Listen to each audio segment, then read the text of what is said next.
बुद्ध अपने बचपन में जब भी बेचैनी महसूस करते थे तो अपने गुरु आचार्य कौंडिन्य से प्रश्न करते थे। उस समय लगभग उनके सभी प्रश्नों के उत्तर उनके आचार्य दे देते थे। बेचैनी एक ऐसी अवस्था होती है जो जीवन में जीते जी नर्क की अनुभूति कराती है। ऐसा समय हर किसी के जीवन में आता है। शायद आपके जीवन में चल रहा हो, शायद आने वाला हो या फिर आ चुका हो। जब हर किसी पर प्रश्न उठने लगता है, मतलब आज हो सकता है आपको मेरी बातें अच्छी लग रही हो, बुद्ध को सुनना, उनकी शिक्षाएं आपको अच्छा लग रहा हो या किसी और को सुनना अच्छा लग रहा हो, लेकिन एक समय के बाद आपके मन में डाउट पैदा होगा उनके लिए जिनको आज आप सुन रहे हैं और ये अनुभव कर रहे हैं कि आपका जीवन सही दिशा में चल रहा है। ऐसा होना निश्चित है उसके जीवन में जो एक सही रास्ते पर है, जो जीवन में वास्तव में किसी खोज में है। तो चिंता और डाउट का बहुत गहरा संबंध है। जब मन चिंतित होता है तो डाउट उठने लगता है, वे विश्वास टूटने लगते हैं जो अब तक बहुत गहरे थे। ये एक पॉजिटिव साइन है एक साधक के जीवन में जिसका आना निश्चित ही होता है। बुद्ध के जीवन में तो ये बार बार आया।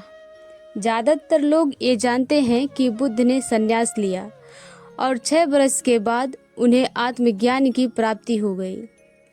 पर ये बहुत कम लोग जानते हैं कि कितनी बार बुद्ध के हाथ निराशा लगी, कितनी बार उनके मन में डाउट पैदा हुआ, कितनी बार वे भीतर से टूट गए। तब जाकर वे बुद्ध हुए, तब जाकर उन्हें आत्मज्ञान हुआ। वन में अकेले रहने के दौरान उन्हें तरह तरह की बीमारियां हुई, तरह तरह के कष्ट झेलने पड़े। उन सब के बारे में बहुत कम लोग जानते हैं। जब कोई व्यक्ति अपने घर में होता है, जब वह बीमार हो जाता है तो उसकी सेवा के लिए उसकी माता या फिर उसकी पत्नी या कोई और सदस्य होता है जो उसकी देखभाल कर सके। लेकिन जो व्यक्ति सब कुछ त्याग कर वन में रह रहा हो, जहाँ जंगली जानवरों का खतरा हो और उसकी तबीयत खराब हो जाए, वह बीमार हो जाए, तो उसकी देखभाल कौन करेगा? इतनी खराब स्थिति में चिंता और संदेह मन को घेर लेता है। पर फिर भी वे महल में वापस नहीं गए। क्यों? क्योंकि वास्तव में वे जीवन की सच्चाई को देख चुके थे। वे जानते थे कि जो कष्ट उन्हें वहाँ मिल रहा है, यदि वो जीवन में मिलना होगा तो वो हर जगह मिल सकता है। उन्होंने देखा था एक ग्रस्त को बीमार कष्टप्रद जीवन में, उन्होंने देखा था एक व्यक्ति को बुढ़ापे में एक कष्टदायक जीवन जीते हुए।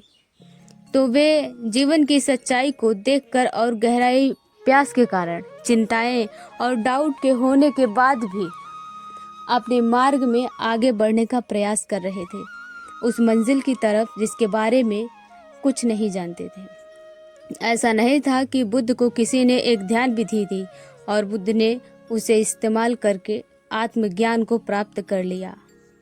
सैकड़ों ध्यान विधियां असफल रही।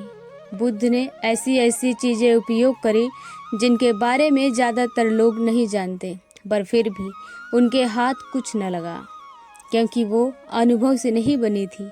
वे विधियां सुनी सुनाई थी। वे विधियां किसी के स्वयं की यात्रा नहीं थी। वे विधियां अधूरा अनुभव थी। हाँ, शुरुआत में किसी विधि से किसी ने सत्य को प्राप्त किया होगा, लेकिन उसके बाद जिसने भी वे विधियां सुनी, उन्होंने उनमें अपने हिसाब से बदलाव किया और फिर उनसे उन्हें कोई लाभ नहीं हुआ। कई ऐसे गुरु मिले जिन्होंने अधूरी यात्रा कर रखी थी, जो बुद्ध के चरणों में गिर गए, जिन्होंने कहा कि जिस यात्रा को पूरा करने में हमें जीवन भर का समय लगा, उसे तुमने कुछ महीनों में पूरा कर लिया। तो ऐसे गुरु थे जो अधूरी यात्रा तय कर कर खुद को गुरु मान चुके थे, पर बुद्ध ऐसा नहीं चाहते थे। बुद्ध प्रशंसा नहीं चाहते थे। बुद्ध नहीं चाहते थे कि कोई उन्हें गुरु कहे, कोई उनका आदर सम्मान करे। बुद्ध नहीं चाहते थे कि 4 लोग उनके आगे पीछे डोले। बुद्ध चाहते थे सत्य, दुख का कारण और निवारण। इतना स्पष्ट था कि बुद्ध का लक्ष्य। लेकिन इस पूरी यात्रा के दौरान उन्होंने थोड़ा सा भी अपना समय व्यर्थ नहीं गंवाया।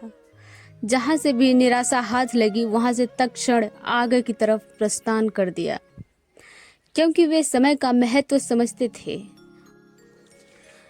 भगवान बुद्ध की इस कहानी को बताकर मैं आपको ये समझाना चाहता हूँ कि जीवन में इतनी खराब स्थिति भी आ सकती है जहाँ पर आपको तन, मन और धन तीनों जगह पर ऐसा नुकसान हो सकता है जहाँ से उभरना लगभग असंभव हो सकता है। तो जितना भी समय स्वास्थ्य के साथ आपको मिल रहा है, इसका सही उपयोग करिए, क्योंकि अगर बॉडी में कोई ऐसी बीमारी ने प्रवेश कर लिया जो हर्षण पीड़ा दे, तो जीवन बहुत नर्क के समान हो जाता है। इस वीडियो में जो भी बातें कही गई हैं वे सारी दिल से कही गई हैं, और मैं आशा करती हूँ कि आपके दिल तक पहुँचेंगी और आपको अपने जीवन में स्पष्टता और लाभ मिलेगा।